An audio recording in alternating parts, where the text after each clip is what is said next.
everyone, welcome to my book channel and happy spooky season. So this is my favorite time of the year, and to celebrate I bought a lot of horror, thriller, and mystery type of books, and I would love to share them with you today.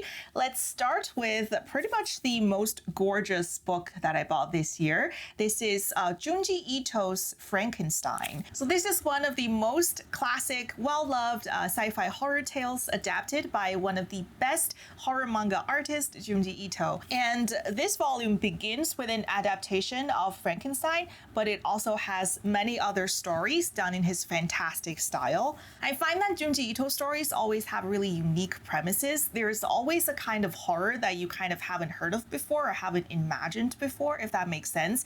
And he is really good in maintaining this sense of creeping dread in his illustrations. So I really wanted to collect more of his work. In addition to this one, I also picked up, I think this is one of his newest releases. This one is called The Liminal Zone.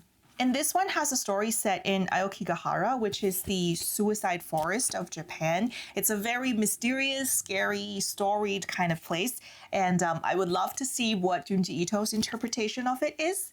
I also picked up Remina, which is a cosmic horror work. So this one is about a planet that eats other planets. To be completely honest with you, I already read this one and I loved it. I think it's really impressive how he portrayed this apocalyptic horror and just the entire world kind of sinking into like a mob mentality of looking for anyone to blame, to persecute, knowing that this cosmic force is coming towards Earth and it's really beyond human control, and there's nothing that people can do to really avoid this inevitable end. And people just immediately started looking for scapegoats that they can kind of pour their fear and hate onto, starting from the physicist that discovered the planet. And because he named the planet after his daughter, so people just started hunting down this teenage girl as if like being violent towards her can somehow change the course of a planet. I mean, of course it can't. It's just this evil, fearful, hateful mob mentality that's really well portrayed in this book. Next, I have some horror short story collections from classic authors that I picked up from the secondhand bookstore. The first one is by H.P. Lovecraft. This is The Dreams in the Witch House and Other Weird Stories. I think the only Lovecraft story that I'm somewhat familiar with is The Call of Cthulhu, and I read a horror manga adaptation of that story earlier this year. I really loved it. So I'm thinking this one probably contains some of his like lesser known stories, so there will be a lot of like unique reading experiences in here. I also got The Bloody Chamber by Angela Carter. I think this is a horror retelling of fairy tales, if I'm not mistaken. Oh, here it is. In The Bloody Chamber, which includes the story that is the basis of Neil Jordan's 1984 movie, The Company of Wolves, Carter spins subversively dark and sensual versions of familiar fairy tales and legends like Little Red Riding Hood, Bluebeard, Puss in Boots, and Beauty and the Beast, giving them exhilarating new life in a style steeped in the romantic trappings of the Gothic tradition. That sounds very exciting. I love that. Next is a nonfiction that I found on Thrift Books. This is A Strange Medicine, a shocking history of real medical practices through the ages. Well, technically this is not a horror book, but I do expect it to be scary. And if you've been to a museum that had like 19th century, even like early 20th century medical equipments and just see what they look like and imagine how they were applied to the human body, it's quite scary.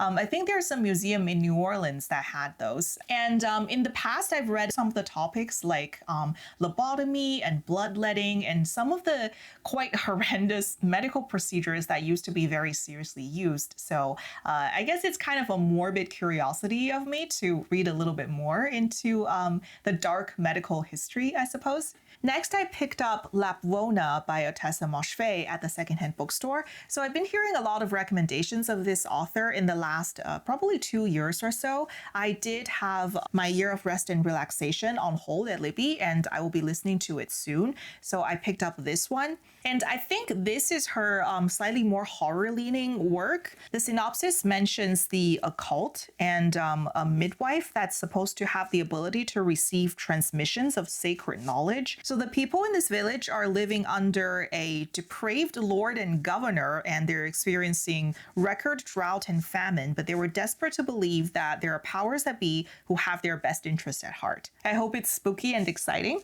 The next one is a mystery that I've heard a lot of people recommend. This is Elena Knows by Claudia Piñeiro, and it is shortlisted for the 2022 International Booker Prize.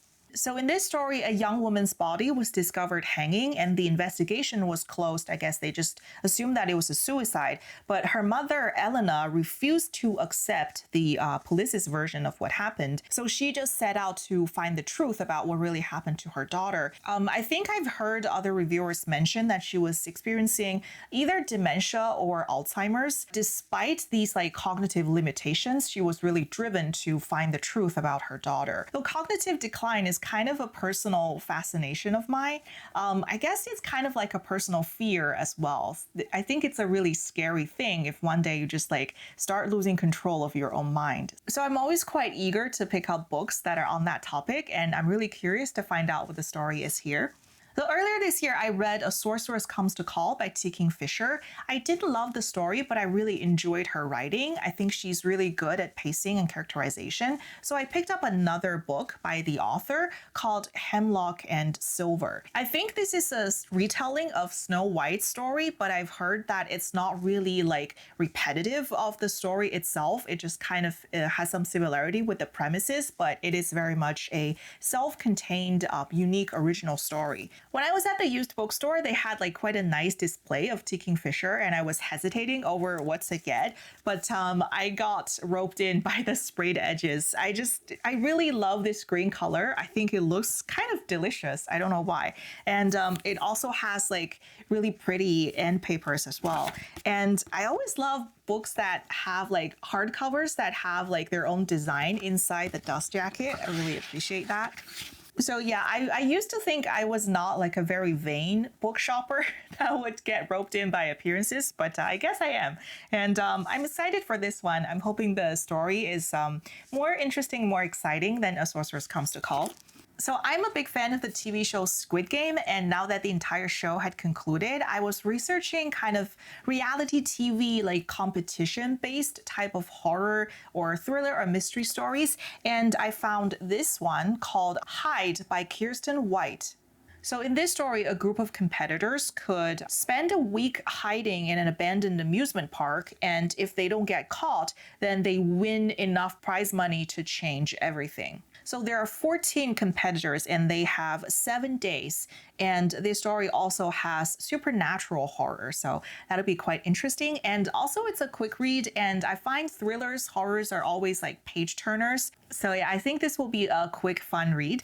The next one is a new release that came out this year.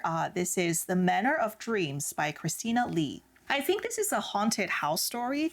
So in this story, Vivian Yin, who was the first Chinese actress to win an Oscar, had disappeared. And then her remaining family members were gathering for a reading of their will. And then her mansion was apparently passed on to a different family. And then both families moved into the mansion to hope to stake their claim. And they started experiencing disturbing visions and bizarre accidents.